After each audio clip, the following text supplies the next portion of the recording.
Good evening, people of the internet. Welcome into the stream. My name is Anto. I'm going to be your host for this evening, and today we're going to be carrying on with what we were doing last week, which is building out a Game Master's Toolkit, is what I've been calling it, like a spreadsheet version sort of thing of my GM Bible. So I have been building out a bunch of tools in spreadsheet form that I have been using for the last couple of years to help build out my campaigns. I've referenced it on stream a whole bunch of times, and through the years people have asked, hey, can we get a copy of this thing? And I've always been like, yeah, I'll make it. It's on the list. It's on the never-ending list of things to do, and it always just gets kind of kicked down the road and pushed off, and I decided that public accountability was the way that we were going to deal with this and get this in front of you, so we do it on the stream. So that's what we've been doing last week, and that's what we're going to carry on with this week. I am just going to adjust the sound of the music in my own brain because it's, as always, super loud, so dialing it in can be a real pain in the ass. Right, I'm going to dial it in with Windows instead of Plex. There we go, that's better. Right, cool. My brain, I can hear my own thoughts. Excellent. How are we all? As we're going through this evening, I want you to be engaging in the chat if you've got the spoons for it, because I want to know what kind of things you would find useful in a tool like this. You see me looking down at all of the various buttons and dials that we've got going on behind the scenes here. So I'm going to go ahead and we are going to not press that button. That's the danger button. We're going to press this button, which will take us into our spreadsheet. So this is what will eventually be our index. Is currently a holding page for me to track what has been done. I've done a bunch of work on this in the week between when we've last seen each other. Last week we had some tech difficulties immediately off the bat trying to use this through Excel, so I'm running it through Google Sheets this week. It wasn't a problem running the stuff through Excel. It was Excel going through OBS was just having a bit of a time. So we're running it through Google Sheets this week, and I've done a whole bunch, and I'm not sure how much more needs to be done to it, in all honesty. You can see I've got some spaces here for things that I thought I was going to add when I was brainstorming ideas for what could go in there last week. But having done a lot of the work in the week in between, I think there's a lot of really strong stuff here, and I think that some of the things like a shop name generator just won't be as strong as some of the other stuff that's in here. So yeah, might not end up adding shop names or the treasure map generator. Getting the treasure map generator to work has been a nightmare. I spent hours on it the other day trying to get the syntax of the Mad Lib styles to work. Just didn't want to work, and I was going crazy with it. But what we have been doing, I'm going to go mostly left to right and do kind of a showcase of what this is. To start with, I'm going to dive into some of it and kind of show you what's going on and all of that good stuff. To start off with, we've got a basic calendar. This is the calendar of my homebrew build of Ishtar, just to show you how I set up a calendar for tracking stuff in my ongoing campaigns. So this has had some refinement based on years of using calendars to track the events in my games. And a couple of the things that have changed is I have changed the moon phase from being a word-based description, which takes up quite a lot of wide space when you put it into a table in something like Legend Keeper. Swapped all that out for emojis, because there are emojis for all of the moon phases, so it allows me to just really visually, quickly at a glance go, is it a full moon? No, because that's all I really care about for most of the time. Like 9 times out of 10, I'm not describing the moon phase, and if I am, it's only because I'm interested to know how close are we to the full moon, because how close are we to werewolves. Then we have the date. I used to keep the month, the day, and the date all separate. I don't do that anymore. Rolled it all into one because I was sick of having to scroll down in my table to figure out what month I was in. So now everything just tells me the date as I would read it off to the players. And then we have column for holidays and events. I like to include like observed holidays in my game. I think it adds a nice little bit of spice. And then notes, that is where I track what has happened in the world. So if we jump over into Legend Keeper here, you can see the version that I have been using. You can see I swapped out the version I was using for this version. And scroll down, you can see that like we have the 27th of Sunfall, and I track what has been going on in the session that day and tracking time and where things happen in the calendar. Really useful when you're weaving together a lot of complex plots like that, because otherwise it can get really confusing. So simple, like example calendar, not necessarily a here, use this calendar, more of a showcase of here's how I use calendars. Then we go to the point of interest generator. This is an amalgamation of a couple of different generators from my version of this spreadsheet that I was using. So previously I had a generic point of interest generator that would give a place name. I had a separate one that would give a location type, and I had a separate one that would give resources, so the kind of thing that I would use to generate resources to be placed on a hex map. I've rolled all of that into one, so now you will get a place name for a location, what kind of location it is, what the dominant citizen of that location is, a featured monster to give you some inspiration of if there is a threat to this location, or if you can have an adventure there, what could the feature monster type be, and then what's a nearby resource. So in our example here, we've got the Dancing Pier, a traveler's camp that is occupied by Dragonborn, and they've got a problem with some undead, and the nearby resource is tallow. That nearby resource might never come into things. Many elements of this might never come into things. You might decide this location type, it might be an abandoned tower. You're like, well, it doesn't make sense for there to be a dominant citizen there. So you just ignore that column. There's a lot of parts of this spreadsheet that are built on the assumption that it will give you more information than you necessarily need. And there are some columns that you can ignore if you want to, but sometimes you will get exactly enough information as you need to kind of refresh. In Google Sheets, we have to fully refresh the page. And in Excel, it's F9 or Control F9. I can't remember which. Lexasaurus says, oh my god, it didn't notify me you'd actually gone live, so I was just sat waiting without it playing. I hate that YouTube doesn't just automatically just do it sometimes. Sometimes it will, and it'll be like, oh, you're waiting here for it to go live? Here, we're just going to make it live for you. And other times it's like, we know you're waiting, but we're not going to play. We're not going to play the video. YouTube. So in this example, we've got like the Bears Plains. And in the Bears Plains, there's a dark ritual site that's occupied by Azamar.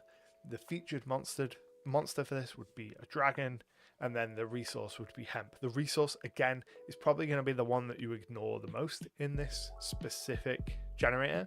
But for this, you might be like, oh, some Azamar are using a dark ritual site. Maybe they're trying to like make a deal with a dragon, conjure a dragon. Maybe they're working on behalf of a dragon.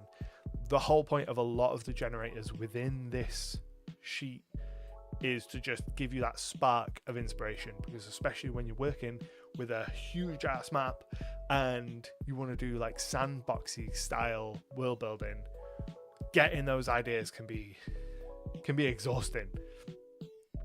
Then we come to the settlement generator. So there's a couple of parts to this. Up top, it's just names. So it'll give you 10 names pulled from a list. And this list I got on Reddit. It's a collection of like 34,000 place names from the UK, all pulled into one big list. It's pulled into this spreadsheet, and that serves as kind of the basis of the location names.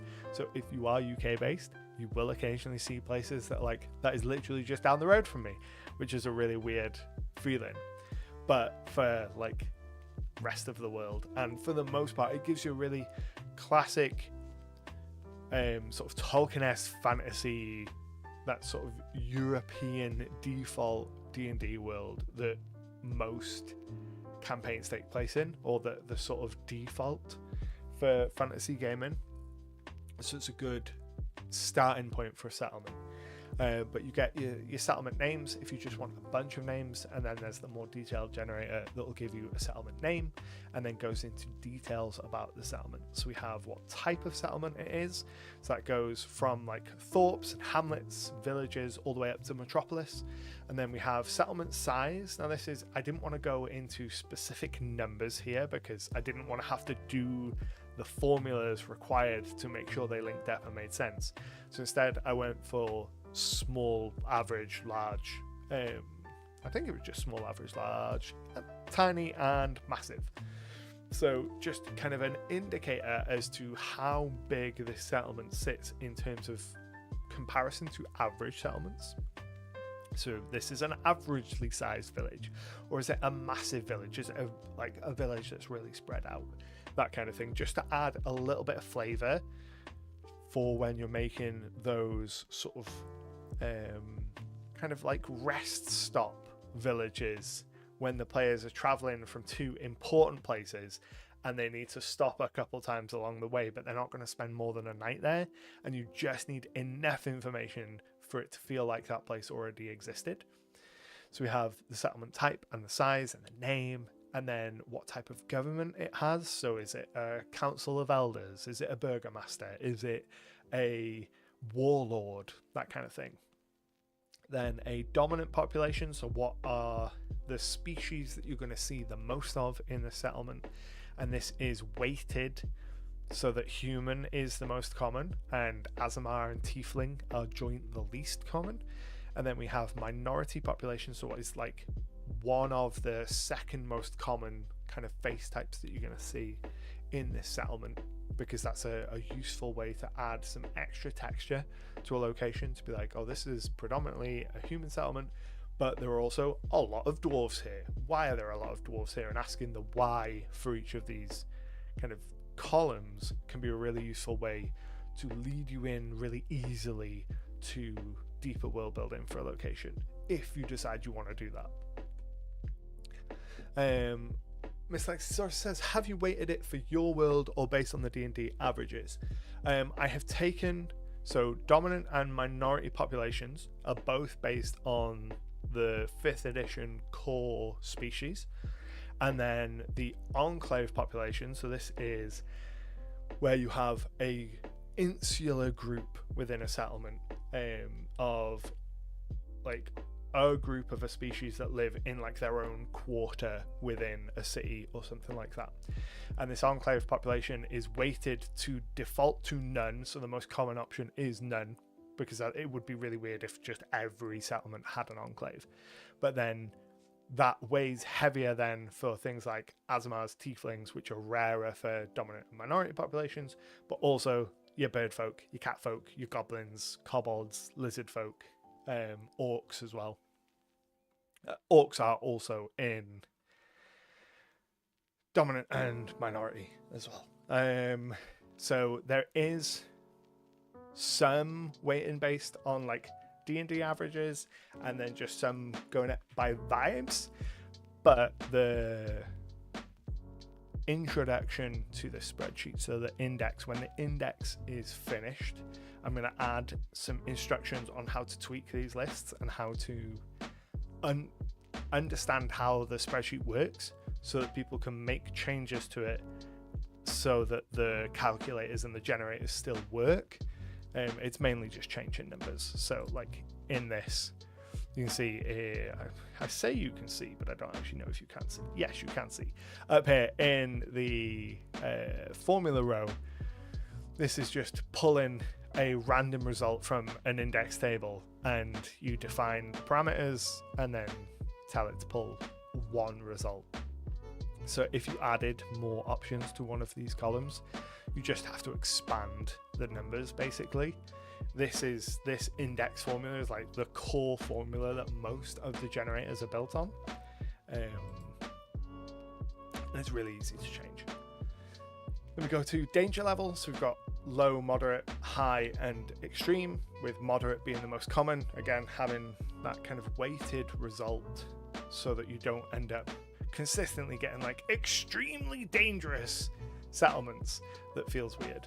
Then we have whether or not magic items are for sale. So we have a low number of no's, a small number of yes but illegalies, and then a lot of just flat yeses, because we're assuming here that this is being used in kind of a D&D 5th edition world where magic is prevalent and where the system assumes that you're going to be able to get ready access to magic items. Again, if you're running your game in a world where that is different, you'd just change the entries and the weighting, and that would give you a different result adapted to your world. Really easy to do. Then column for the max item rarity available to purchase or find, and the or find here is doing a lot of the work, because sometimes you'll get a result that says no, magic items aren't available to purchase, but you can find an artifact here or a very rare magic item, and that's because someone in the town has like one artifact on their person, or for some story reason there are magic items here, and you ask the question of, right, okay, magic items aren't for sale, but someone has them. You ask that why, and that why leads you into the natural process of world building. And then same with spellcasting services. Spellcasting services available. Can you buy spellcasting services from other people? In this example, no. But there is spellcasting available up to level 3. So there is at least a spellcaster who can cast level 3 spells in this settlement. So that's the settlement generator. I think that it is going to be really useful for generating kind of non-critical settlements really quick, and then for using as a jumping off point for your more detailed settlements by like asking all of the questions. And I actually might put the doppelganger system in here, or make reference to it, because I think using this to give you your initial spark to answer some of the questions, and then using the doppelganger system that I have a video on the channel to really dive into a settlement and really expand out some information about it, would be a really useful kind of 1-2 punch combination that would work really well. Then our next generator is the dungeon generator. This is just a whole bunch of lists of where can you find a dungeon, what type of dungeon is it even a dungeon, where's the entrance, what kind of rooms there are. And this is just really useful if you're building a modular dungeon kind of thing. Pretty self-explanatory for that one. Then the plot hook generator, this is one that I really like. So I went through if we jump over into Legend Keeper, one of the things that I've done this week is I've gone through my map and deleted hundreds of pins. So previously, the way that we'd been working on the map in Legend Keeper is every plot hook, every monster was individually placed on the map. It existed where it existed. There was like 600 pins. What I've done is I've taken a significant number of those plots and those elements, and I've condensed them into this plot hook generator. So we've ended up with like 90 something plots, and then featured monster type and a list of rewards. So you come across a trio of pirates in a standoff, weapons pointed at each other, and a recently dug up treasure chest sitting between them. That's the plot hook. The featured monster, again, that's if you want to use a monster in that specific quest, would be a monstrosity of some sort. And then the reward is a leather pouch of mixed coins. And you can see there's a tag system here. It says coins and low. And above it says the rewards presented below reference the adventure rewards table in the Dungeonomics tab for their values. And I'll probably link that to the Dungeonomics tab in the final version. But what I wanted was a rewards table that wasn't just like, here you get X amount of gold, because that is only useful when you are in a very specific level band. If it's like, here you get 50 gold, that's only useful when the players are at a level where 50 gold is an actual reward. What I wanted was a way to be like, your reward is either gold or it might be something less specific. So in this case, it's an ivory chessboard with emerald inlay complete with matching pieces. It's an art object of medium value.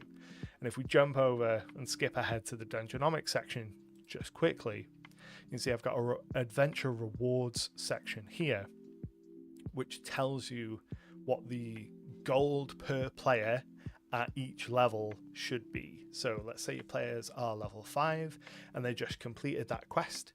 So each of them, if you were getting a medium reward, that reward should be worth 43 gold per player. So however many players you've got, times it by 43, that's what that chess set would be worth. And the idea is to be able to give the players rewards that aren't just gold, so that they're not just carrying sacks filled with thousands of coins around the world with them, but also not have to tie it to specific prices within the rewards list and give a little bit of variance. So sometimes you might get a reward that's worth a bit less than what you should have. Other times you'll get something that's worth a little bit more, and you can get magic items and that kind of stuff. And I think this is going to be just much more useful than having like that 100 batch of ideas spread out across a map. Now they can exist wherever they need to exist, and you can all benefit from them. So I'm pretty pleased with how that's coming along. I would like to add some more options, but the brain has not been braining. But it's a solid start. Like if you are running a more linear campaign where you know that you've got a sort of central story in mind and you were using this to generate kind of fillery episodes, this would keep you for a whole campaign easily. Next we come to the NPC generator. This is exactly the same as I showed off last time. Gives you a character's first and last name, their race, their gender, their age in kind of brackets, their height in terms of whether or not they're above average, lower than average, short, tall, for their kind of grouping of person, what their profession is. I have a religion section that's mainly for my benefit. I will probably take it out for the final version, because my specific religions aren't going to be relevant to your worlds. And then a quirk, just something, one little detail to add, so that if you are putting an NPC in front of the players that they're never going to meet again, you can give them something as a descriptor so that that character feels like it existed before the players met them. And then some ideals and some always never statements. So always never statements is something that I've talked about on the channel a couple times before, and I find it really useful in terms of figuring out motivations for NPCs. So in this case, our character Bellamy always pays their debts and never forgets. That immediately can tell you a lot about a character and who they are and how they'll react to situations. And as you are role-playing them and different situations are being presented to them, you can kind of couch their responses to things within the context of remembering that this is a character that never forgets. So if a player slights this character, they're never going to forget it. Or if they feel like they owe the players, they always pay their debts. So they'll make sure that they pay the players or pay them back. And you could take that to the extreme of they always pay their debts and go John Wick style and like, oh, the characters have slighted them, so they will track the characters to the ends of the earth for this. You know, that kind of thing. It allows you to add a lot of texture to an NPC really, really quickly. Welcome in, Devwalking. How are we? I'm doing okay. I am appropriately medicated this evening, so currently the spoons are high, but we've got a good portion of evening to go. Next, we have a tab that is bounded accuracy tables. This is something that I have shown off in videos before and made available elsewhere, but it's just a list of tables that shows you the bonus to a d20 test versus the difficulty class, the target number, and what your percentage chance of success is. Really useful as a game master to understand the math of the game without having to understand math. So you can know that if you are, let's say you've got a level 5 group, level 1 group, screw it, we'll keep it simple, a level 1 group, and you want to throw a monster at them that has an AC of 16. A level 1 group is usually going to have a +5 to hit. They'll have a couple points proficiency bonus, a couple points in their main stat. You can reliably have a 3 to 5. So you can look at that and go, okay, my monster's got an AC of 16. If they've got a +3 to hit, they're only going to hit 40% of the time. If they've got a +5 to hit, they're only going to hit 50% of the time. And then you, as the GM, can make the decision, do I feel like that is hitting enough? Personally, I would say probably not. Not for a first level party, so I'd want to drop the AC, probably quite significantly. I want the players to usually be hitting about 55 to 60% of the time for a average fight, for them to feel like they're hitting enough. Otherwise, they feel like they're missing all the time. So we go, right, okay, so let's say a party average is 4. We go along until we find like 65%. Cool, AC 13. Whatever my monster is, I'm going to drop its AC to 13. And the players should feel like they're hitting it a good amount of the time now.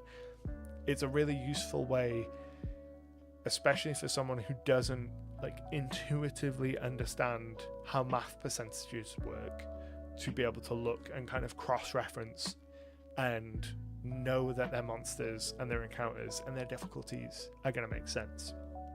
And then building off that, I have a whole DCs by level section page.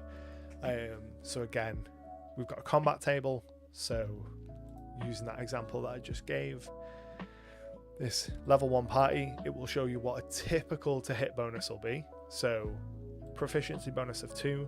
Most characters will choose to end up with a +3 in their best stat at level 1.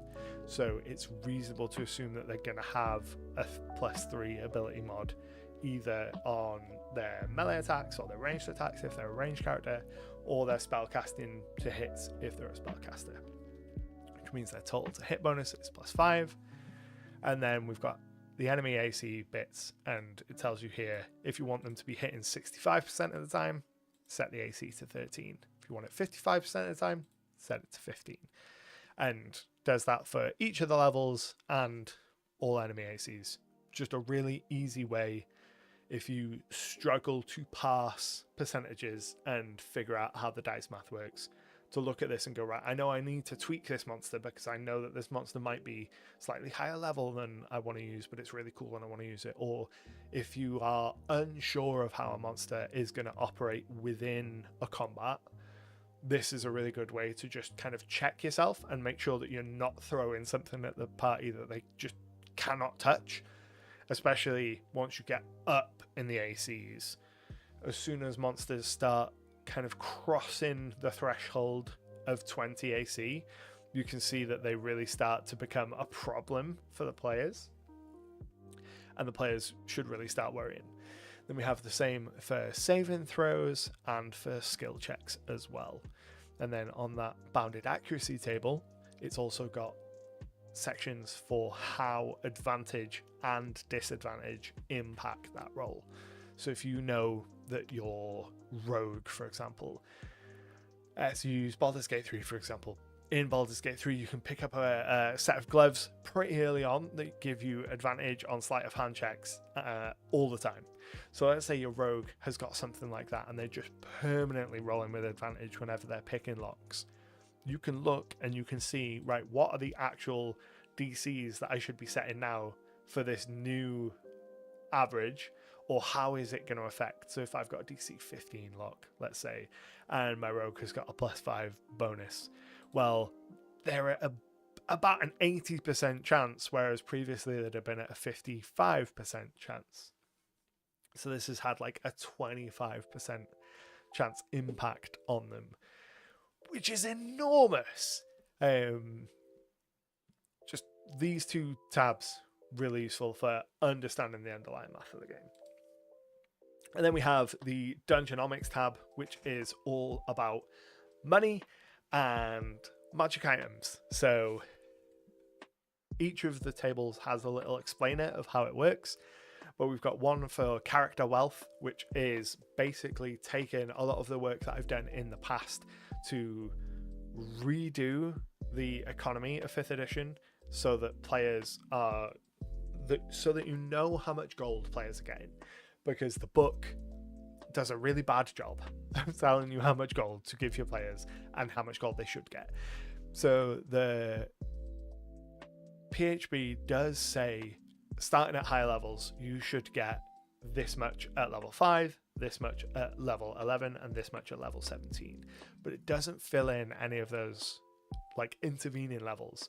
And a level 11 character and a level 16 character are not the same. So they shouldn't get the same amount of starting wealth. So this was some work that I did to fill in those gaps, to basically give a table to say, right, here is the gold that you should get at each level when you're starting, and then use that information to be able to say, here is how much gold you should be receiving, based on the like encounters that you're having at each level. Here's how much gold you should get per session. Here's how much gold you should get per encounter. So this is based on an assumption that you're going to be having 3 encounters per session. I know in 2014 they recommended 6. In 2024 there is no recommendation, but 3 encounters per session is, I think, a relatively normal or a much more achievable number of encounters for a typical table. Some tables can go through a lot more. Some only manage to get through 1 encounter every 3 weeks. I know some tables that take like 2 years to go up 5 levels. So it will be different for everyone, but you can adjust this based on your table and how many sessions that you think, how many encounters you think there should be in a session. But it's basically taking the amount of gold that you earn, dividing it by a number of sessions, and it gives you a gold value per player per session, and then per encounter, dividing that session gold by 3 to give you your encounter gold. So that if you are running a random encounter and then the player's like, right, we want to search the goblins' pockets and see if they've got any money on them, you can go, okay, cool, the players are level 1, they should find about 14 gold per player. They've got 4 players, cool, so they're going to find 56 gold among all of these goblins. It makes it much easier than scrambling and looking at the advice in the book, which is like, yeah, roll on the horde table every single session, which means that you'll end up with like 3 times as many magic items as the book actually advises you to have, which is just wild. It's one of the things that annoys me the most about the Dungeon Master's Guide. In the treasure section, where it advises you how often to roll on these tables, it's like, oh yeah, about once a session, roll on the horde treasure table. And in the horde treasure table, it's like, you're going to get a magic item from this. But elsewhere in the advice within the Dungeon Master's Guide, it says you're going to get about 100 magic items through the course of your adventuring career. But those two numbers don't line up. If you roll on the horde table, you're going to get significantly more magic items than you should, and that the rest of the game assumes that you will. So over here on the right, we've got an awarded magic item kind of table, which tells you at what level you should be considering giving what type of magic items to players. So within the first 3 levels, they should be picking up some minor impact, common, uncommon, and rare items. So that can include potions and scrolls and consumables and things like that. But they should be getting magic items pretty quick, because over the course of an adventurous career, they're going to get about 100 of them. And this is really useful for like looking at your party and going, right, okay, this character's got 5 magic items, this got 4, this one's only got 2. This character is going to need to pick up some magic items, or they're going to need to find some extra gold to buy some extra magic items and stuff like that. And it helps you. I've used these tables in my last campaign quite successfully to kind of figure out, right, when they next get to a town, should there be a magic item seller? Because they're low on magic items based on where they should be, or should there not be a magic item seller? What level of item should the seller have, and all that kind of stuff. Miss Lexisaurus says, does the magic item thing depend on the campaign, or is this across the board? The base rules assume that the characters are going to have a certain number of magic items. They say that you don't need to, and you don't. The game will work perfectly fine without magic items. It's just something that you want to be aware of, that I think going lighter on the magic items isn't as much of a problem as going too heavy on magic items. I think you see a lot more horror stories about GMs who've gone, oh, I accidentally gave my players like dozens and dozens and dozens of magic items, and now I need to figure out what to do with these like demigods, versus stories of, oh, I didn't bother giving my players any magic items and they suffered. But I think running a game where they don't get any magic items will be fine. All you have to be kind of aware of is that monsters will be slightly more powerful in comparison to the players than they otherwise might be, and resist the urge to go towards the higher end of kind of the encounter difficulty quite as often.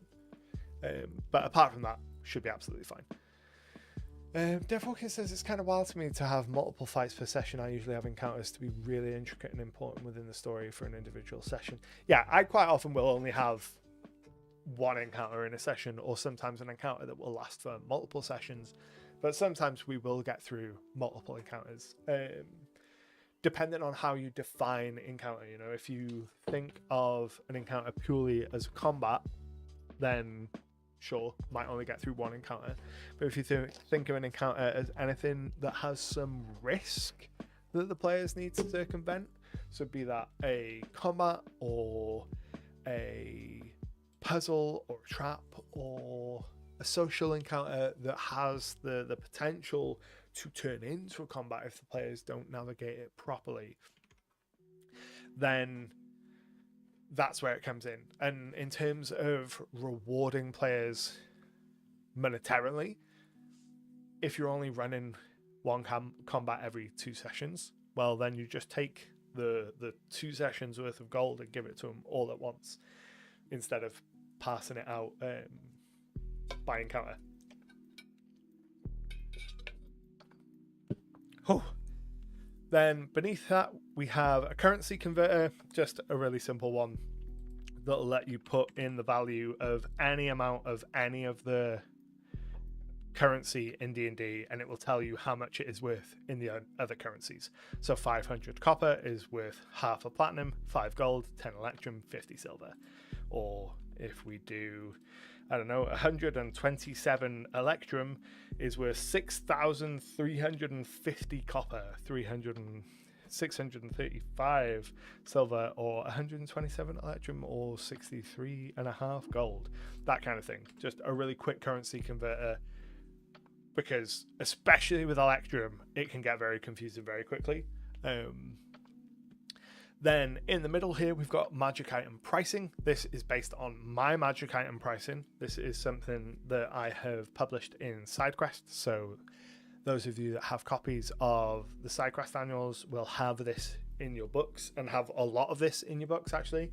But as I was going through and kind of redoing wealth, I was like, well, now that I know how much money players have, and now that I know how many items they should have of what level type, I can use that to figure out how much magic items should cost. So we have a table of costs for magic items. It is broken down into minor and major. That's partially based on the guidance given in Xanathar's Guide to Everything. That broke magic items down into major and minor magic items. But the easiest way to look at it is read a magic item and think, is this going to have a minor impact on my campaign or a major impact on my campaign? Like the Bag of Holding, pretty minor impact on your campaign. Like, yes, it allows them to circumvent the carry capacity, but in terms of like raw power, pretty minor impact. Whereas Armor of Invulnerability, definitely a major impact. So it allows you as the Dungeon Master to set multiple price points depending on how something is going to impact your world, as it were. And then we separate it out into common, uncommon, and rare. And then for major items, they can only be uncommon and rare, because why would you have a common item that can majorly impact your world? I don't advise assigning prices to very rare, legendary, and artifact items. I think that those are the kind of things that are better served being found in the world, being traded for, being used as rewards for quests, being found at the bottom of a dungeon. And they're the things that typically, when you put a price on them, it skyrockets and the players balk at the price because they're like, why would I pay 44,000 gold for this?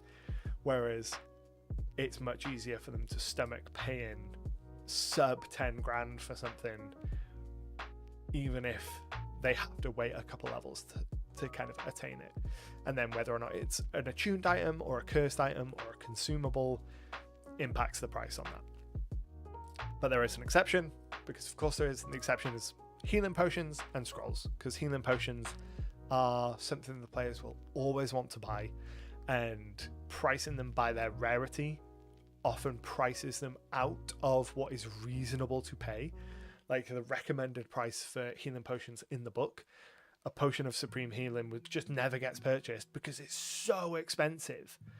Whereas I want to encourage the players to buy healing potions, one, to use up their gold, because they're always starving for something to use their gold on, but two, because bonus action healing is the thing, I want them to engage in the action economy. It helps keep them out of death spirals. It reduces the reliance on a dedicated healer in the party if you've got ready access to healing potions. I think like a strong healing potion economy is essential to like keeping the player characters happy. And then scrolls, the same. The prices for scrolls are all over the place in the base rules, so this just brings them into more of a sensible pricing based on the amount of gold the players are actually going to get. When do we get to Pranos PM? This is not sensible economics. This is the veneer of sensible economics. Like, so in that sense, yes, absolutely, I'd be great in politics, but there's no like real economic basis. The whole point of it is to make the players feel like it makes sense. We are just doing a Wizard of Oz here and trying to make it seem like it makes sense to them. Then obviously we have our adventure rewards table, which I've touched on, which gives you the low, medium, and high per encounter adventure reward, or the per session adventure reward, depending on whether it is low, medium, or high value. Then we come to the quick monster builder. So this is something that I've talked about in a video. I was hoping to put the full kind of underlying maths to this within this spreadsheet, and I started to do it, but it turns out there's actually a lot of monsters missing between the monster manual and the SRD, which really screws with the maths. So if I'd just put the SRD monsters in, all of these numbers would be wrong, and it wouldn't actually give an accurate representation of what the 2024 monsters look like in terms of their stats. It would only give you a representation of a much smaller sample size. So instead, I chose to just stick with the table. So in this, you get the suite of CRs from 0 to 30, and you get suggested options for ability modifiers, initiative, armor class, hit points, attack bonus, how many attacks they get within a multi-attack, what their kind of damage per round is when you take all of their attacks together, how much damage they should realistically be dealing per attack, what their save DCs are, whether or not they have a damage resistance, whether or not they have any legendary actions or resistances, whether they have magic resistance, and then a quick note on the sample size as per the monster manual. And throughout this, I've tried to be as like transparent as possible within the data set to say this isn't perfect, because like there's multiple levels where we just have no sample size. So for CRs 26 to 29, I just had to fill the gaps in. And because of a bunch of monsters either having like really small sample sizes, like CR 25 only has one monster in it, CR 18 and 19 only have one monster in it each, or some CRs have one monster in it that skews the data so heavily that it's easier to just kind of ignore them because the median is so far away from them, but they still manage to kind of drag the numbers.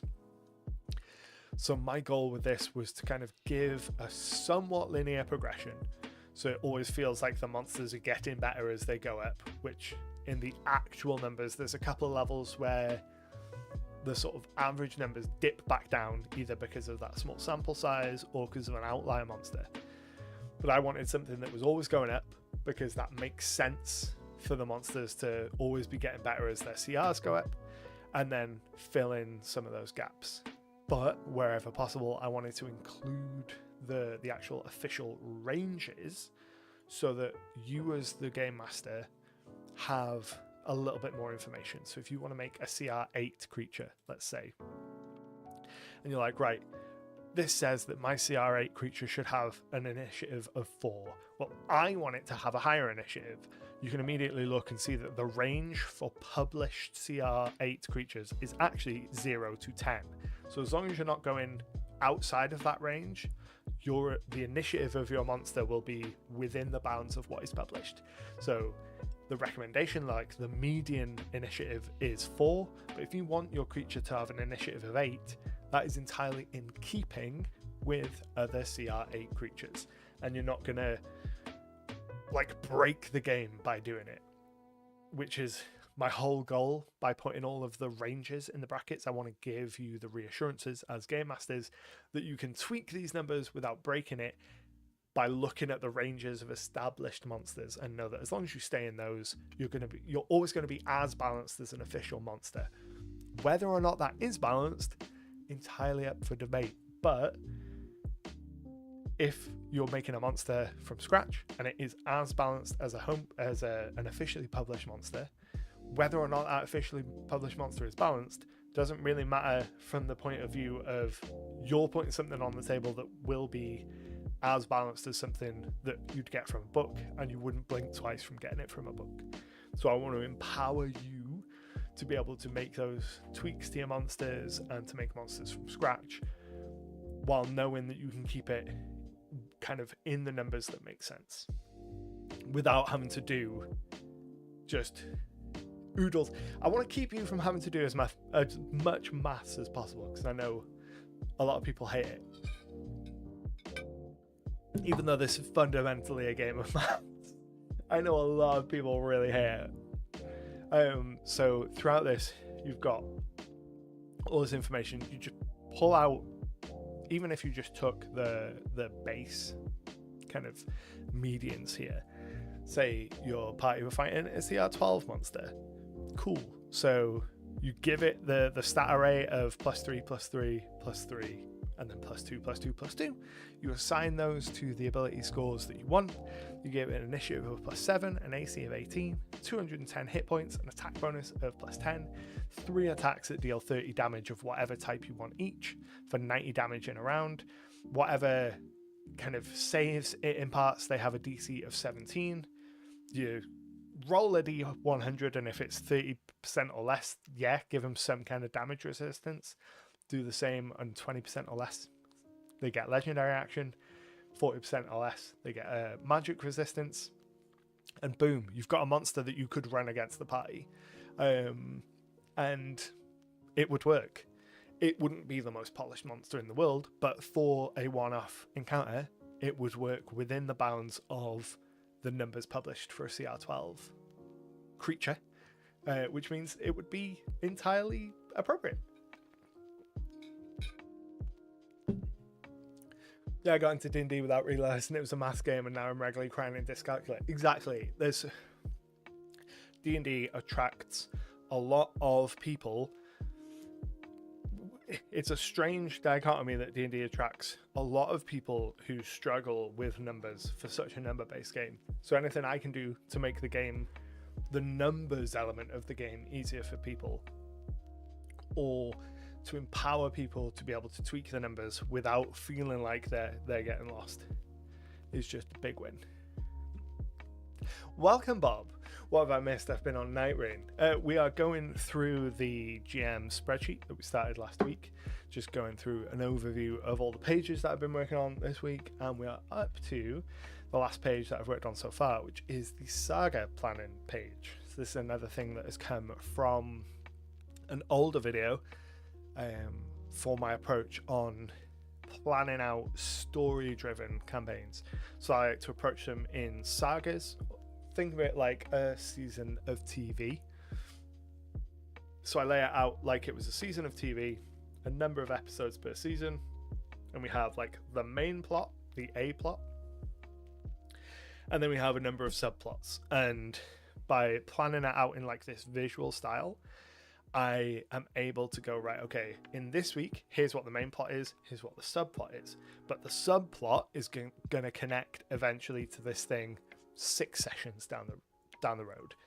And I include a blank version in this, but also a little example version that's color-coded so that you can see how I've used it in a previous campaign. So this is kind of a reduced version of what I did in my very first campaign with the group that I play with every week now. So in the first session, they arrive in town, they're tasked with taking on a vampire. You can see that's color-coded in green because in session 6, they meet the vampire that turned the vampire they fight in the first session. So you get that connection point. In session 2 and session 3, the plots, it's like a 2-parter episode, but we also get 2 secondary plot points. The first is that they pick up a weapon, which much later down the road is going to be really important to the story. So I make a note of it, color code it, ready for the future. And then they're also invited to a drinking contest where they meet an NPC, and later down the line, that NPC returns, they have interactions with them, they get quests from them, becomes a recurring NPC. And then session 4, they go and they arrive in a new town, they start taking jobs for a local politician. That politician is going to be someone that they interact with a lot in the next kind of saga or season. Then they also meet another NPC who's not what they seem, and this will be revealed in the future. Again, gets a color code. And then you can see in Adventure 5, they meet that recurring NPC from Adventure 2. They are tasked to steal something, but what they steal is going to become kind of plot central in Saga 2. So in Adventure 5, it's just a MacGuffin. They're just there stealing a MacGuffin. But then in Saga 2, once we get kind of halfway through, we'd get a revelation that, oh my god, the MacGuffin that we thought was just a thing that we had to steal is actually much more important than we thought. And doing this, I found, is a really easy way to weave a more complex narrative and make the players feel like you are doing significantly more work than you actually are, because all you need to do is just make little notes that are like, this is going to matter at some point in the future, and then roughly plan out when it's going to matter. None of this has to be set in stone. You can move things around, you can push things and delay things, but the important thing is just making a note that, being aware that there's going to be subplots and going, right, okay, from the jump, I know that this campaign is going to be focused around this big bad, and I used this in my first campaign, and by maybe halfway through the second saga, I'd started to get a really good picture of what I wanted like the big plot to be. So I plot out like little details right up to like level 20. I was like, right, I know that when we get to level 20 and when we get into like the end game of this campaign, if things go as I expect, then they're going to be fighting this like demon godlike figure. They're going to be rescuing the country from a false king. They're going to be doing all of this like big picture stuff. Now that I know that's where they're going to go, I can start sprinkling in the little hints and teasers and start building up to that way, way earlier, so that when we get there, it feels really natural, really earned, like a much bigger planned thing than it might necessarily have been. It's like a cheats way to do a lot of planning without it feeling like it's doing a lot of planning.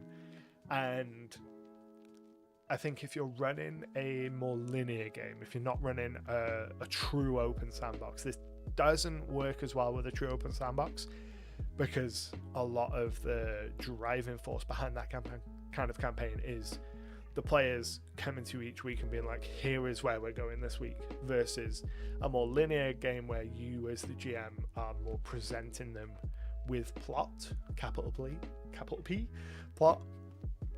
But if you're running that more linear style campaign, this sort of saga based planning it out like a TV show, really useful in one of the SIDEQuEST annuals, which is available on DriveThruRPG, link in the chat.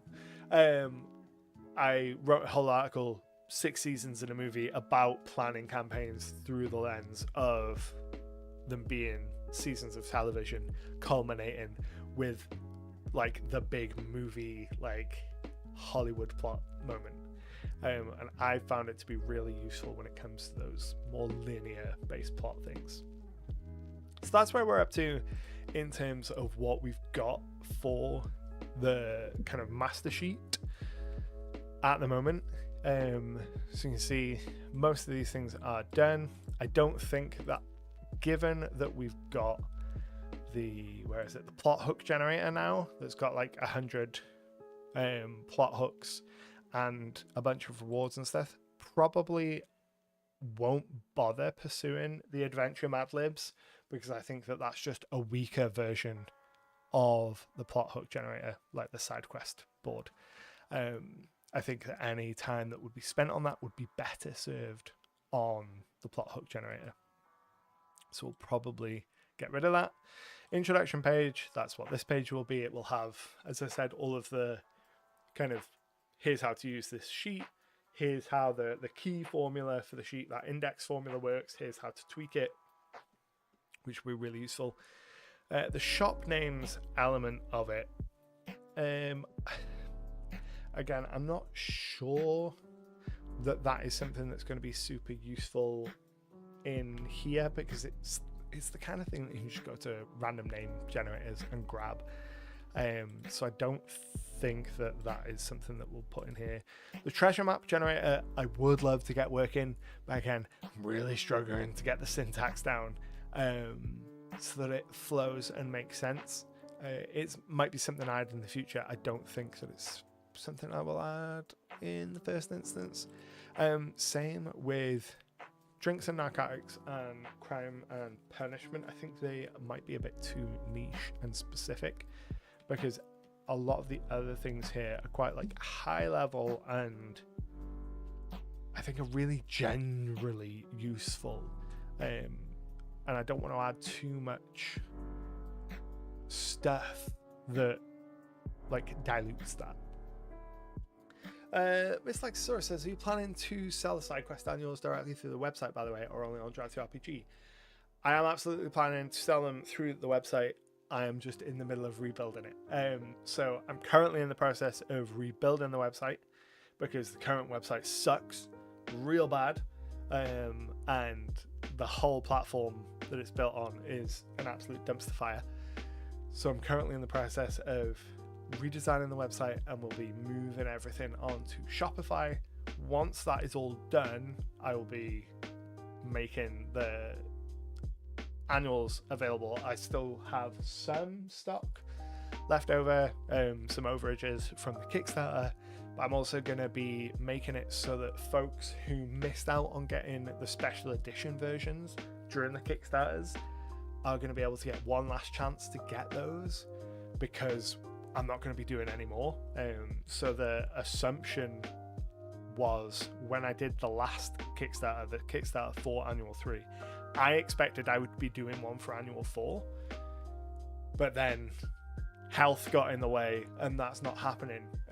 So I think it's unfair that there will be people who backed that Kickstarter thinking that they will probably get a chance in the future to get some special edition versions who won't. So I'm going to do like a one-time only limited run of the special editions through pre-orders. Order just the copies I need, sell the special editions, and then the standard editions will be on like permanent sale on the website. Permanent sale. They will be on sale on the website for an indeterminate amount of time into the future, not necessarily forever, because I'm interested in taking the problem that I have with SideQuest, the annuals at the moment, and SideQuest in general, is if you are someone that's new to my work and you come in and you look and see that there are 3 annuals, I think it's kind of like off-putting to go, oh, well, I feel like I need all 3, because all 3 have got bits and pieces of all kinds of information in them. So I feel like there will be people who look at the 3 of them and go, well, I don't necessarily want to get all 3, or if I get through volume 3, I'm missing out on not getting 1 and 2. So eventually I can see some, not all, but some of the content from SideQuest being repurposed, updated for the 2024 rules, and put out in other books. Like take some of the monsters from SideQuest, put them into a monster book, take the magic items, put them into a book of items, that kind of thing. And in that far future, eventually the annuals would probably get phased out because the content would all be available elsewhere. But certainly once the website is rebuilt, and for the foreseeable future, the standard editions of the annuals will be available. That was a lot of explanation. There's also going to be a whole bunch of other stuff on the website when it comes again. I'm going to look into getting some physical copies of the Night of Adventure book, which is a book of one-shot adventures that are designed to be run with 0 prep. That is something that I want to revisit, add some more adventures to, beef it out a little bit, kind of like not do a second edition of it, but like redo it a little and make that fancier and put that out in physical form, and then get a whole bunch of other stuff up on the website. What I'm hearing is save your pennies for when the new website launches. Exactly. But there is a ton of free stuff available over on DriveThruRPG for those that like to collect freely available RPG stuff, like they're a dragon hoarding treasures. I don't judge you for that. I am the same. So drinks, narcotics, crime and punishment, and our free company generator, I think, are not things that will get included in the final version, which leaves us with a monster generator, so kind of generating physical descriptions of monsters. This is something that's super prevalent in the OSR scene. That might be something that I still do, maybe. That's a solid maybe. I will look and see kind of how easily available it is to find those kind of things elsewhere before I consider whether or not to put that in. And same with the treasure map. The treasure map is a maybe. And then the templates, the Pantheon template, the location template, NPC template, faction template. from the GM Bible, I will look and see whether those can be adapted into a version that can go into a spreadsheet that has value, because just copy and pasting the headings and putting them in, I don't think is valuable. But trying to move away from the OneNote GM Bible and get people out of that ecosystem is something that I would very much like to do, because OneNote has really gone downhill over the last several years in terms of like usability and functionality. So I would like to like wean off OneNote as just kind of like a thing, but I still haven't found like what I want to be the replacement for it, because I don't want Legend Keeper to be the replacement for it, because Legend Keeper is a paid service, and I specifically want the OneNote Bible to either be like a freely available resource or a book. Like eventually I want to make a book that is like, hey, you want to build your own homebrew world, here is a book that has got like a load of advice and articles and then just a ton of worksheets for you to work through. Notion is the other thing that I'm considering and has been on my list to look at for so long. It's just a case of getting the time and energy to look at it, because it's having to learn a new like app system and then figure out how to get all of that information in there and present it in a way that's like user friendly, because I don't just want to copy and paste a bunch of stuff. But when I do it, the digital version will almost certainly be a Notion version, because Notion seems to be the consistent winner as a replacement for OneNote, and it's something I'm aware of. But like I have most of the templates and stuff. Go into Legend Keeper and close all these down. Templates. So like I've got a bunch of the templates and stuff in Legend Keeper and have been using them.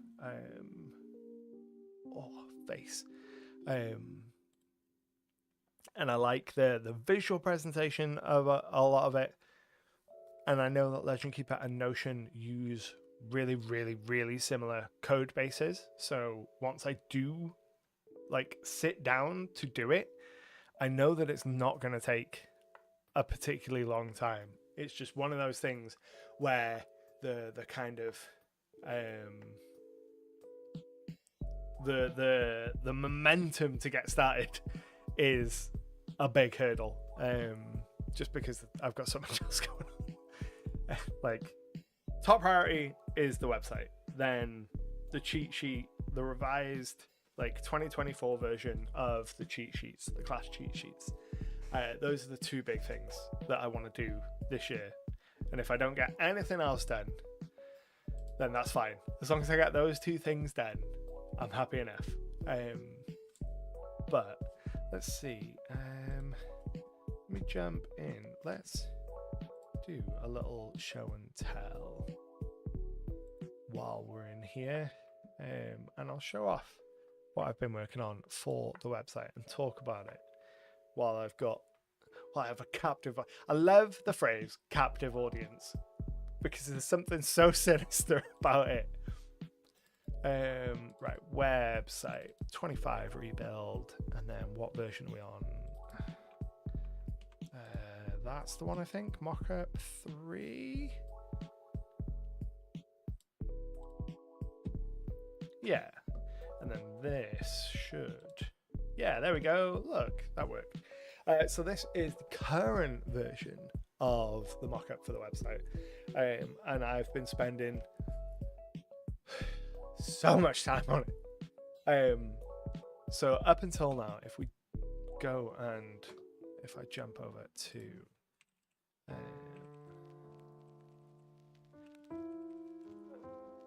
taking you off the screen to type in the website because it really frequently comes up with like my backdoor address when I start typing it in. So this is the current version of the website, and it's a hot mess.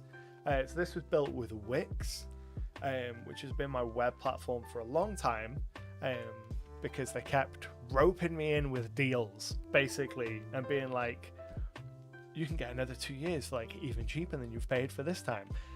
And it's just not been worth it. And it's a mess. Like, I don't know why it's so zoomed in and can't get it to not be so zoomed in. Like, it works, it functions. You can like look at the products, you can buy the products, you can get the free products that are on there, such as the RPG Adventure template, which has a bunch of like Mad Libs for your generating adventures and some session goals, and is just generally good stuff. I don't have the link. This is how much I don't care about my current website. I don't even have a quick link to it on my Stream Deck. That's how little attention I devote to it. But if we jump back to the homepage, the big thing that I've been focusing on kind of like the redesign of the website is not just usability, but then like the brand identity. Like, what does someone who comes to the website for the first time, what is their user experience, and what is the website saying to them? So the current website is just like, you get there and it's like, hey, here's stuff that you can buy, and you scroll down and you get the carousel of the latest videos, and like the little about-y bit is literally just like an SEO Google thing to populate in the when someone searches, and there's no indication as to why you should care and why this is the site for you. So in the rebuild, I spent so much goddamn time going back and forth and really trying to focus in on like the messaging of the site. I think the visual presentation is obviously much better as well and much stronger, but I wanted to spend just so much more time thinking about like, who is the ideal audience and what is the purpose of the website. Like, when you get here, what am I trying to say to you? And what I landed on was that this is the place where you come to play more and prep less, hence the little tagline. And the whole shtick of the new website and the whole kind of it's like a soft rebrand of like the whole business, is going to be a real focus into providing tools for game masters and players to make their lives easier, and that kind of reframing of what I'm doing, which is stuff that I have been doing for a long time anyway, but I've never like cohesively put it all together to be like, this is what I do, you know, when I'm guesting on other shows and podcasts and stuff, and people ask, you know, talk about yourself, promote yourself, what do you do? I'm just like, I'm everywhere. I do all of the things, and I'm everywhere.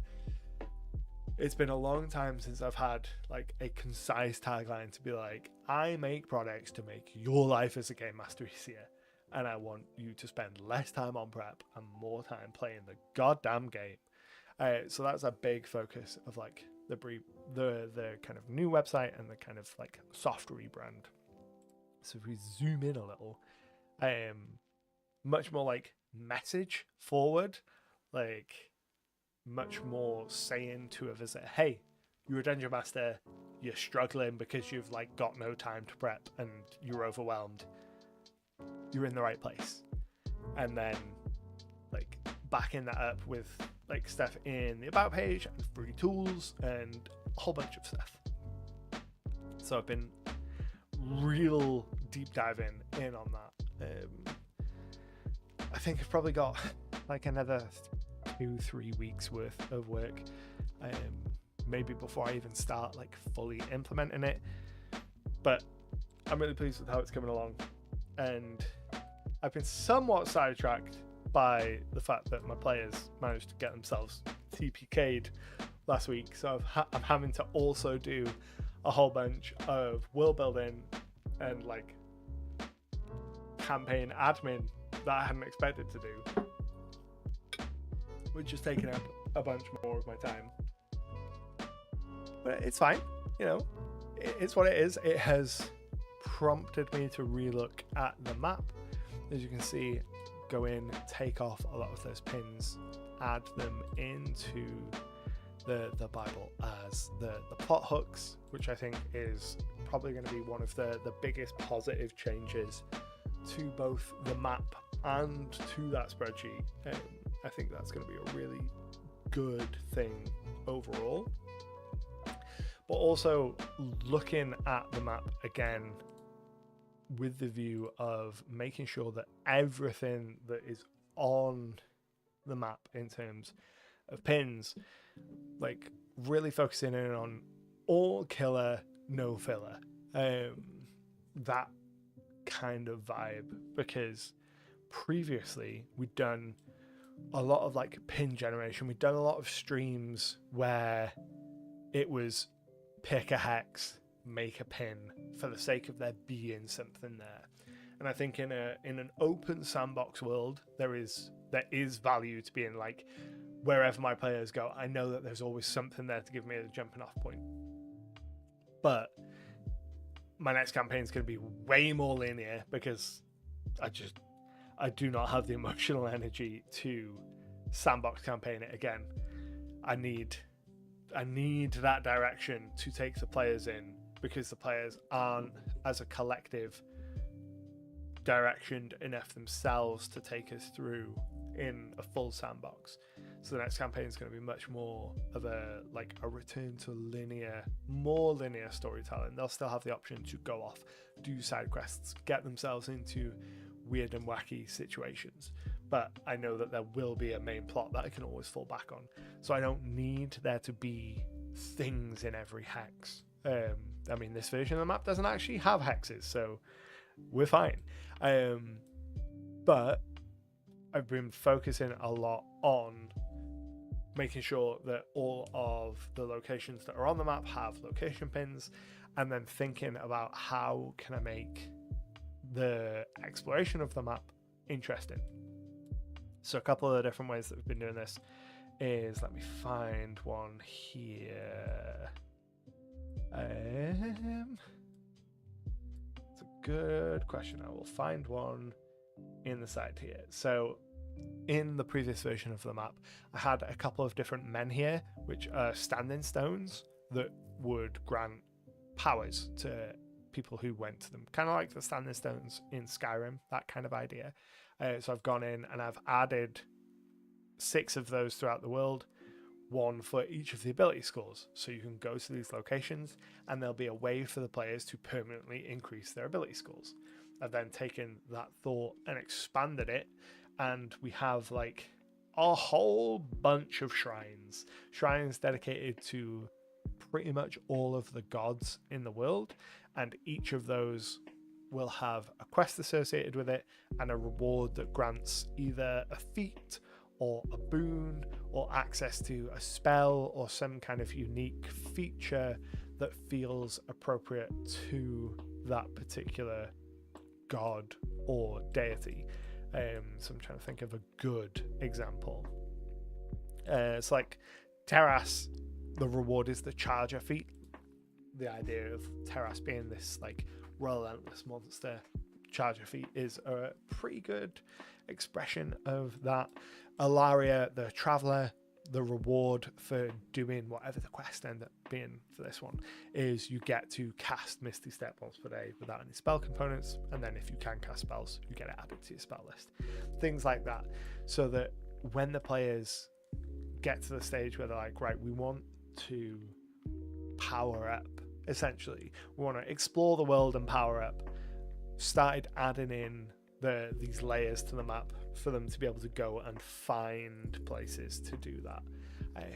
So that's something that I want to add more of. I don't know what that is going to be yet, whether it's going to be like, I don't know, portals to other worlds or like specific fixed locations that I can have a bunch of where they can go and power up like little bits within a theme. So get in terms of the shrines, it's that's where you can go to get feats outside of your usual acquisition of feats.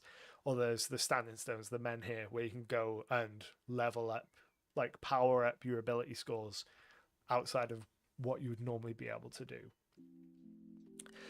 So what I will probably do is I'll probably add like skill traders, like Oblivion style.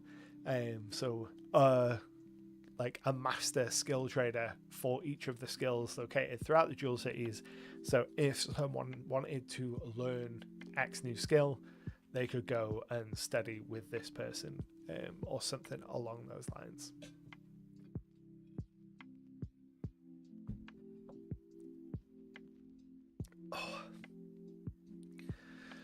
Devon says, I've never been able to get into Notion, but I love Obsidian. I know a lot of people do speak really highly of Obsidian. I have checked out Obsidian once. I bounced off it very quickly because it felt like it was the sort of thing that had to be tinkered with. Certainly for what I wanted to use it for, I know that like for my use case, I would have had to have like mods or whatever the term for Obsidian says. It needed like third-party assets brought into it to be able to do what I wanted to do within it, which made me bounce off it quite quickly, because I was like, if I have to mess around, I want something that just does what I want out of the box, and then just gets out of my way. It's why I've always, ever since I started using it, been such a proponent of Legend Keeper, because for my specific use case, it's the best of all of the tools that I've found, because it just gets the fuck out of my way when I want to work, and I can just go. Like, I can just make a page and just start and figure out the rest later, or I can make a pin and ignore it for 6 months and come back and fill it in.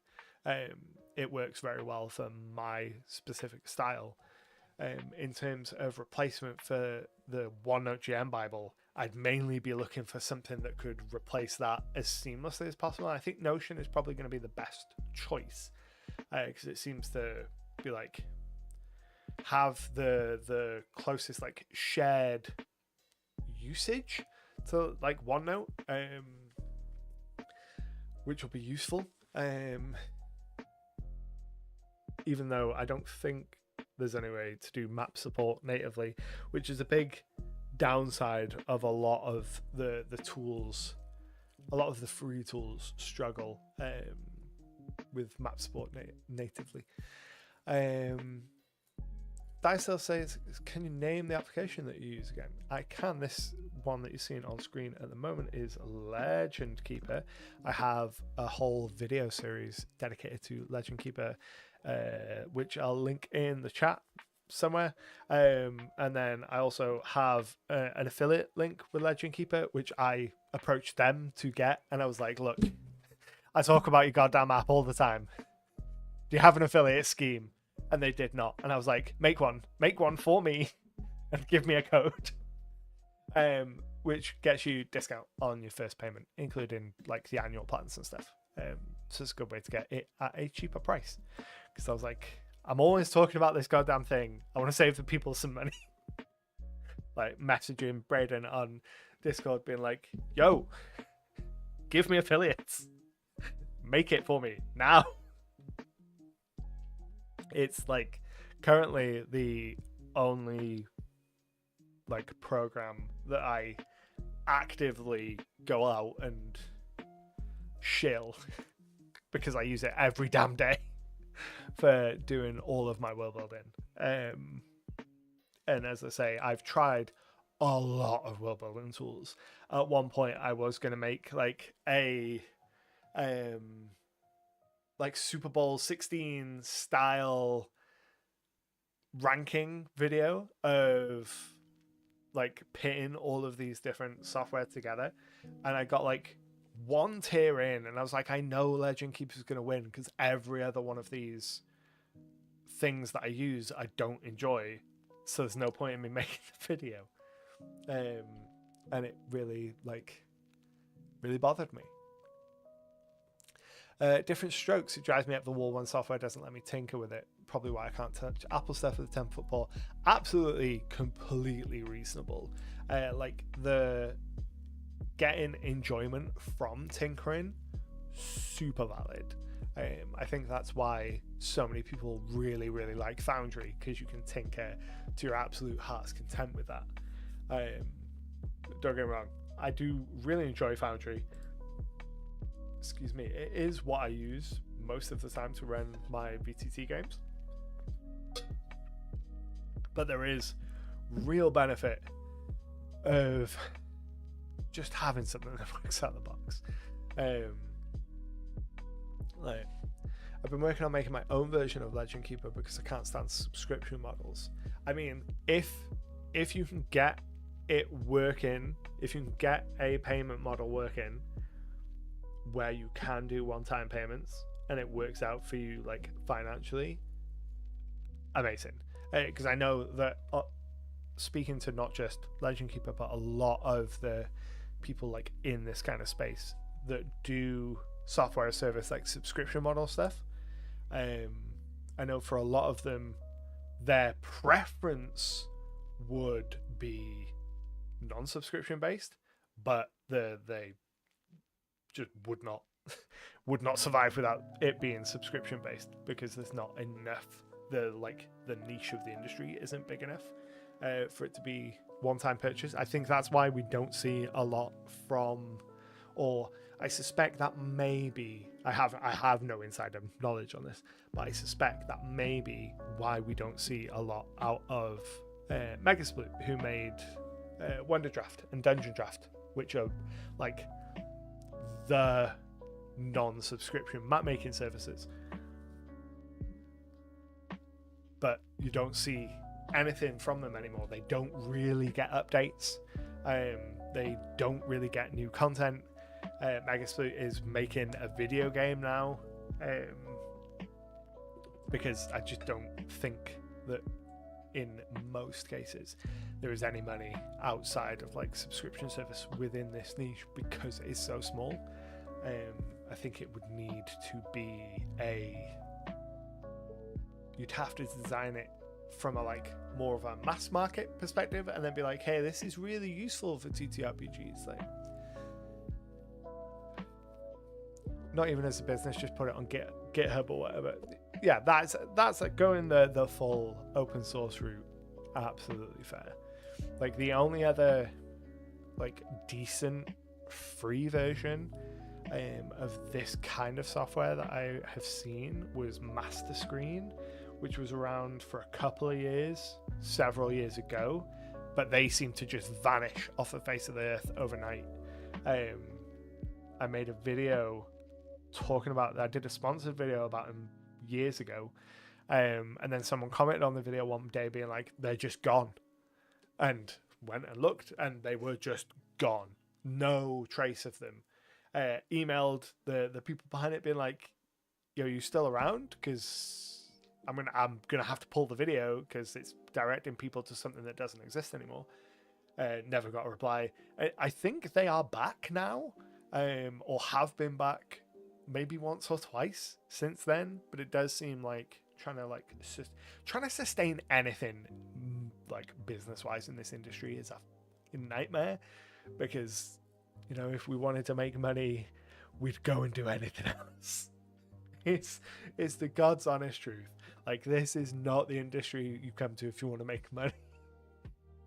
Like, I talk about this with other YouTuber friends and other professionals in the industry all the time. We would be much better served financially using our talents in almost any other industry. You know, we don't do this for the money. Dicetell says the problem with free things is on the developer quits or has to stop, then it's the end of that. Exactly. And then the problem with open source, it's great and all, but people still need to make a living. Capitalism sucks. Exactly. Living under that system just sucks. Hence why I'm trying to make tools that exist inside free frameworks that are relatively safe bets, so making stuff that's compatible with Excel and Google Sheets. Relatively safe bet that someone will always be able to use a version of that. Notion seems to be the go-to and has been for a while, so it seems like a reasonable move to take the GM Bible content that's in OneNote and move that to Notion. I would still keep the OneNote version available, but to give people more options. So, welcome in. Glenn spent all day looking at Excel, and yet here I am. I know that feeling. Just can't get enough. Like, there's something about a good spreadsheet, you know? It's just something about them.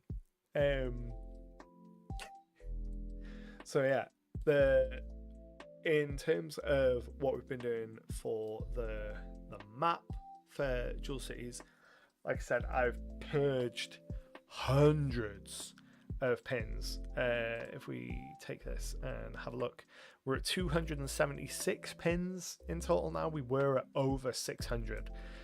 So there's 300 and something pins been purged.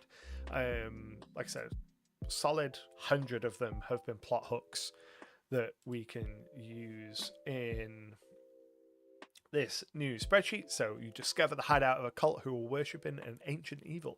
That ancient evil would be some kind of beast, and your reward would be a tiny uncut amethyst in a drawstring pouch, which would be a gemstone of low value for your level.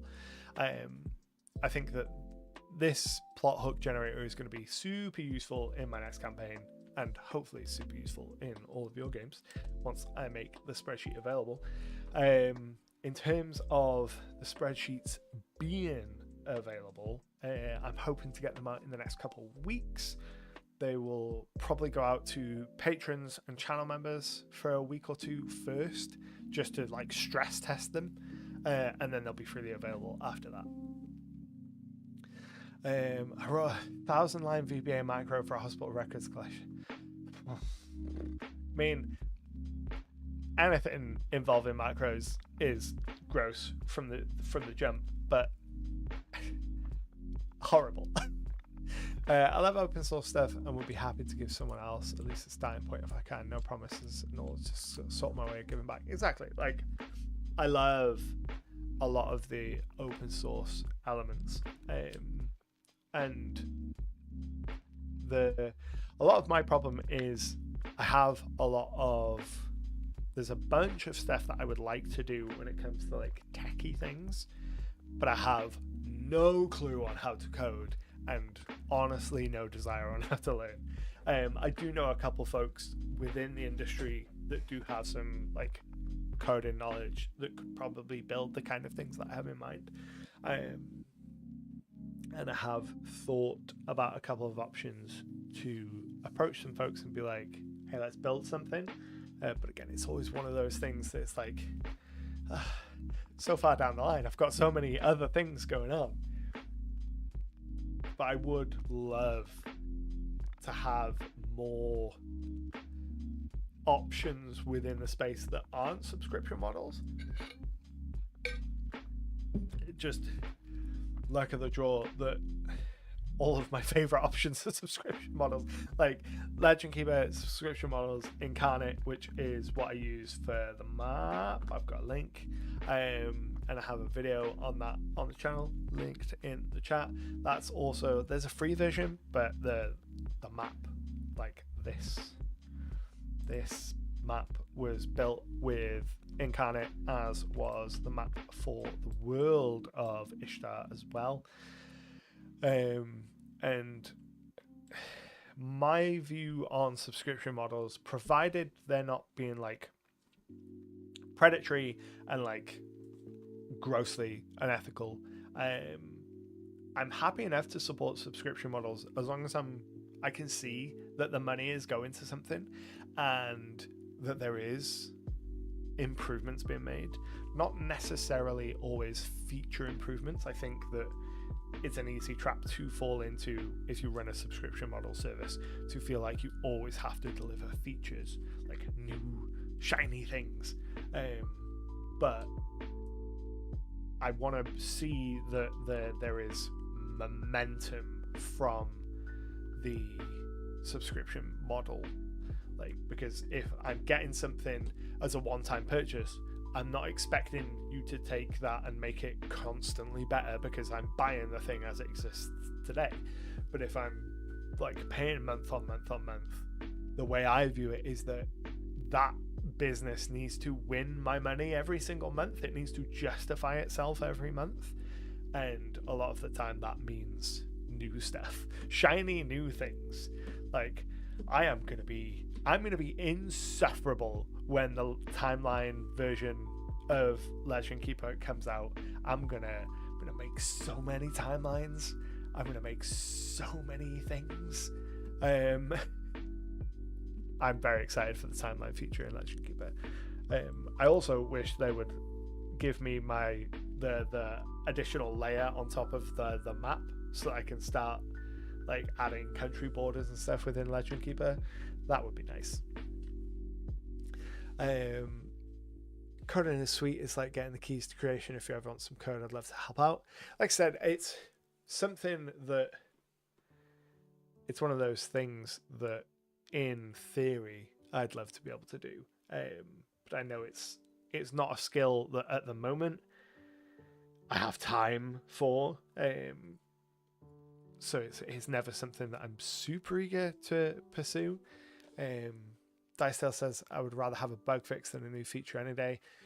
For the most part, yeah. The especially like if there's egregious bugs, absolutely, I want the bugs fixed. But when there's like tiny little edge cases, I feel like sometimes you get developers that get so like in the weeds on bug fixing, and I'm like, just give me something. Like 99% of us aren't getting these bugs, and I know it sucks for the 1% that are, and I don't think that you shouldn't be fixing these things for people, but also the 99%. Like, give it to me. A timeline version, oh my god, yeah, I think it's the next like big update. It's been the next big thing in the pipeline for a while. There's going to be like a timeline calendar-y system built into Legend Keeper, which I'm very excited about, because it means that we can move away from the table, the long ass table, and move into something that I imagine will look more like a fancy board. Because if we jump into the calendar here and we make a new page that is a board, we could do the timeline like instead of my current version that is a table. I could do this as a board and just link like various elements together, like A2, adventure 1, 2, 3, and then add in text and stuff like that. But having a dedicated thing for that is going to be way nicer. Delete untitled. Untitled is the tab. Make sure we're deleting the tab and not the whole thing. Cool. I always get a little bit scared when I delete tabs, because once I deleted the whole page containing the map and all of the tabs, and I had to spend hours restoring it, and it was not a fun time. Learn to code takes about a week. Learn to go well a lifetime. Exactly.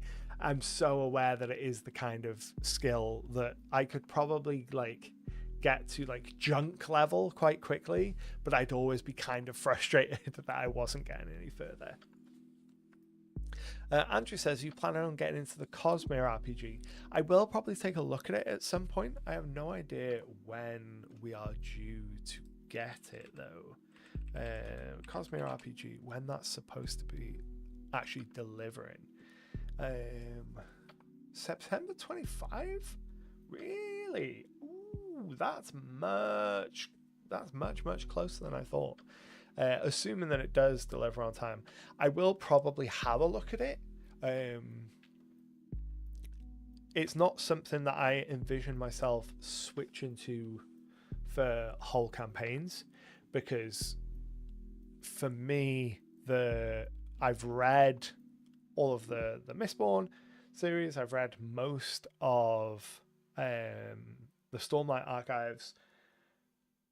While the world is interesting to me, it's the characters that I'm much more interested about in that story. I'm not certainly the Stormlight.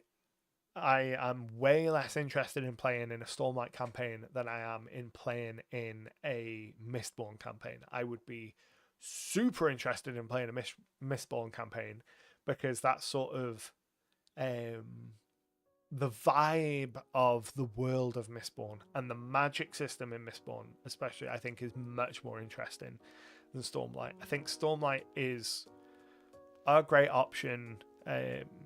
It's obviously the bigger IP, but I've always preferred Mistborn. I mean, I started with Mistborn instead of Stormlight, but I just think the magic system speaks to me more in Mistborn than it does in Stormlight. But it's certainly something that I'm gonna take a look at. I doubt it's something that I would switch to or spend too long spend too long in, because in general, my general approach is, if I am playing heroic high fantasy, I'm playing D&D, because it has by far the most support. It is the most well known, and in terms of like that branch of accessibility, I can go into any game store in any part of the world basically and be like, hey, I play D&D. Are there anyone here that wants to play a D&D? And I'm almost certainly going to find people that not only willing, but that also know how to play the damn game. Whereas literally any other game, that is not nearly as guaranteed. And certainly for my current weekly game, D&D is the better fit for the type of stories that we tell. I do play other systems a fair amount in one-shots and stuff. Like fairly recently we played a one-shot of Never Stop Blowing Up, which was so much fun. It was bonkers and ridiculous, but so much fun. But in terms of like heroic high fantasy, very little impetus to look at much in that space, because I know that for me and my group, we will stick with D&D. The plan is to scratch the serial numbers off and make a generic rule set called Plot Weaver for any setting. I will probably be more interested in what the generic system looks like, from just like the designer and me interested in what they do with the core rules of that. Exosaurus says, do you have any thoughts on Daggerheart? Not a huge amount beyond like what I've said in terms of I've no plan to switch to Daggerheart.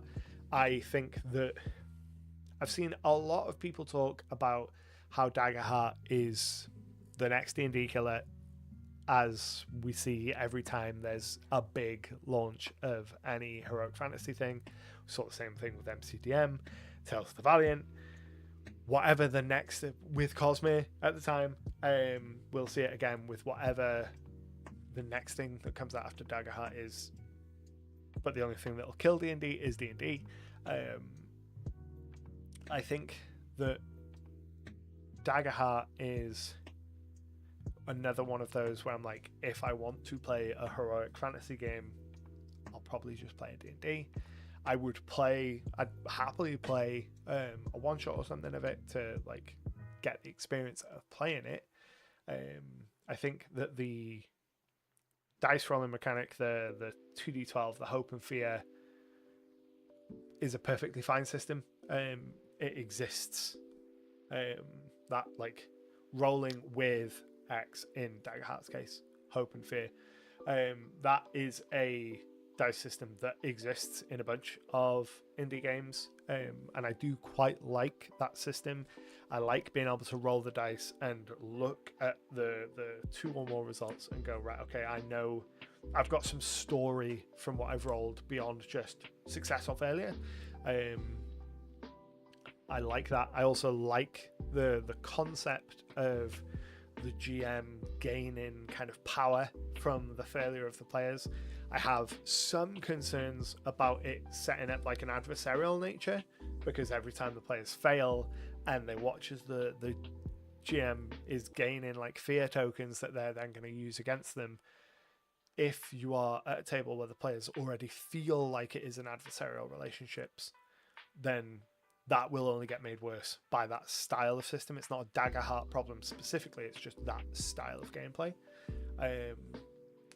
But overall, I mean, it looks like a perfectly fun system, and I hope that they play it for their next campaign, that campaign 4 is dagger heart.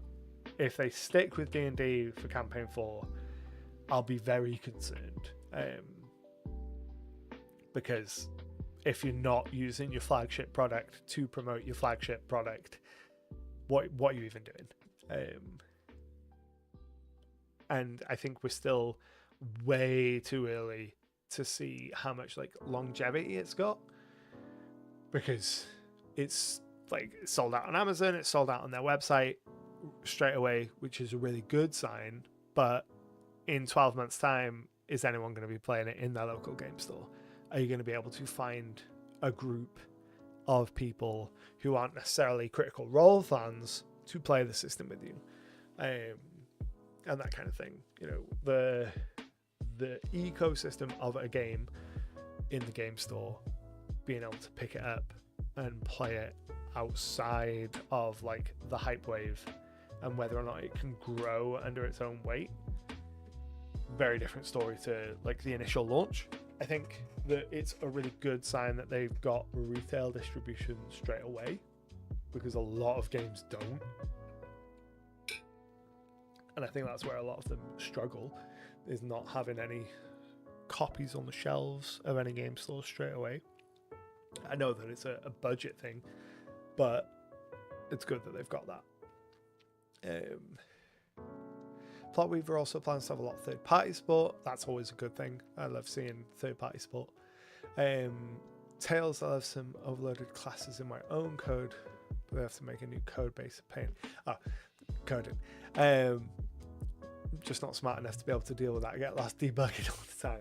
Yeah, that's the other problem I have with the concept of learning to code, is that I know I've heard so many stories about debugging and that kind of stuff. Just no, not for me. Right. I have really strongly been thinking about the concept of when I get further down the development rabbit hole for my own game, going like full old man and being like, this is a game to be played with pen and paper. And I'm not going to do it, but I would really, part of me would really like to be like, there is nothing digital about this game. Like, here is the physical version, and that's all that exists. Again, I'm definitely not going to do that, but a very small part of me would love to do that, because I spend enough time looking at screens as it is. I would love to play more non-screen related TTRPGs, like a lot more. Analog the game, basically, like everyone gets together and just rolls dice just to see what the results are, for no purpose other than to hear the physical clack of the clicks as they roll across the table. That would be the goal.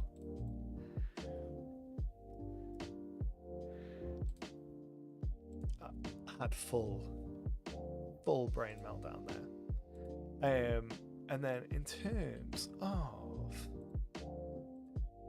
where are we? We are on 10 to 10, so we are coming up to time. So I'm going to do my usual kind of spiels at the end of the evening here. So if you have any questions or thoughts, comments, any of that good stuff, go ahead and throw it in the chat now while I'm doing my usual end of evening brain melting thing, which is going to be an experience because I can feel my brain leaking out of my ears. But for those of you that are joining us for the first time, my name is Anto. This is Icarus Games. My whole goal is to try and make your life as a Dungeon Master easier, help you have more time to play, spend less time on prep. Try and do these streams every week around 8 p.m. UK time. We usually run for about 2 hours. I am going to start pressing buttons and shilling all of the things. First thing I'm going to do is point y'all to my TTRPG store, where you can find a bunch of paid and, more importantly, free stuff, because who doesn't love free stuff? You can grab a bunch of resources and tools there, things like tools to help prompt you in your world building, things to help inspire you and to help you make your characters, things for session 0, all sort of free tools there. I also have a Discord where you can hang out with a whole bunch of other TTRPG enthusiasts, get your questions answered, lament at how your players have been driving you up the wall and how actually you think that TPK and them might be the best solution, and then you can all join in the chant, call in for blood as the TPK is happening. Oh, Goop, hi, I didn't see you there. I have a question about what should my next character be. That is a question that we'll answer tomorrow night. And then also, I still don't have a button for it, but I do have this button which prompts the it's a thing, it exists.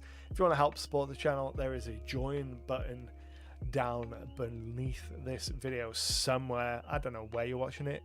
It might be on mobile, it might be over there somewhere around here. There's a join button. You can just sign up for channel memberships.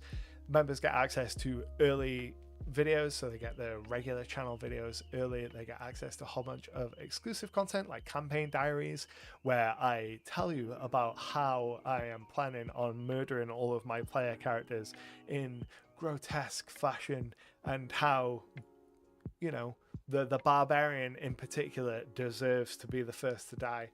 And we talk about all of that good stuff. There's a whole bunch of behind the scenes lore videos, as well as videos on things like monster building workshops and a whole bunch more. Helps keep the lights on, helps keep the channel running. Super appreciated. And I think that's all the buttons I have to press for this evening. So if anyone has questions or anything else like that, post them down in the chat. I'm just making sure that you're paying attention, Goop. It was funny how everyone was calling for blood as the TPK was happening in the Discord, though. All of the memes and the GIFs coming in was hilarious.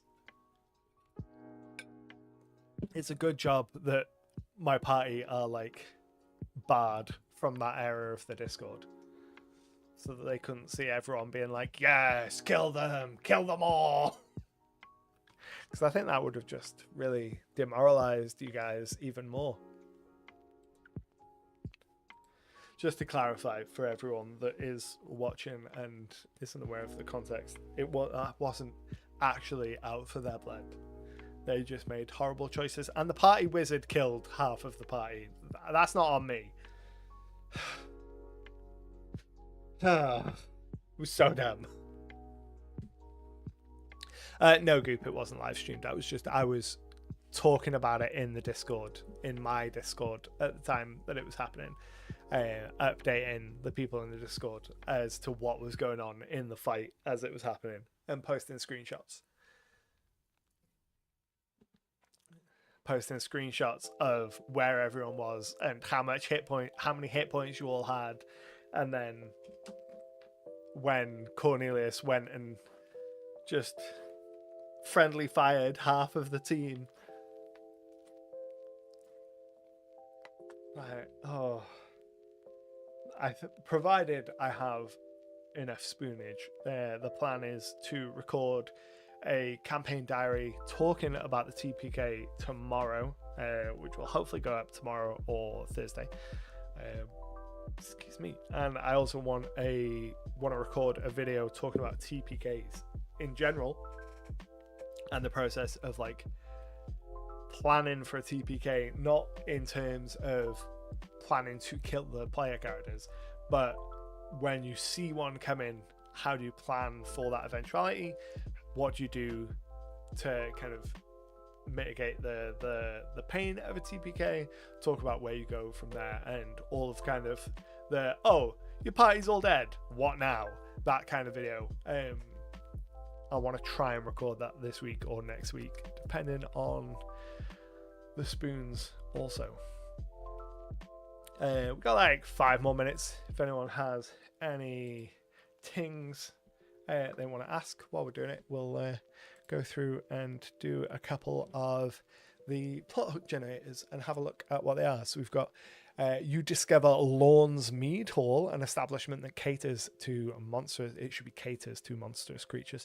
Caters to monstrous creatures, providing them a place of refuge to drink, relax, and practice their karaoke. There's strictly no violence allowed in the establishment, but someone has broken the first rule. And the featured monster for this would be an ooze. So you could interpret that as an ooze is the one being violent.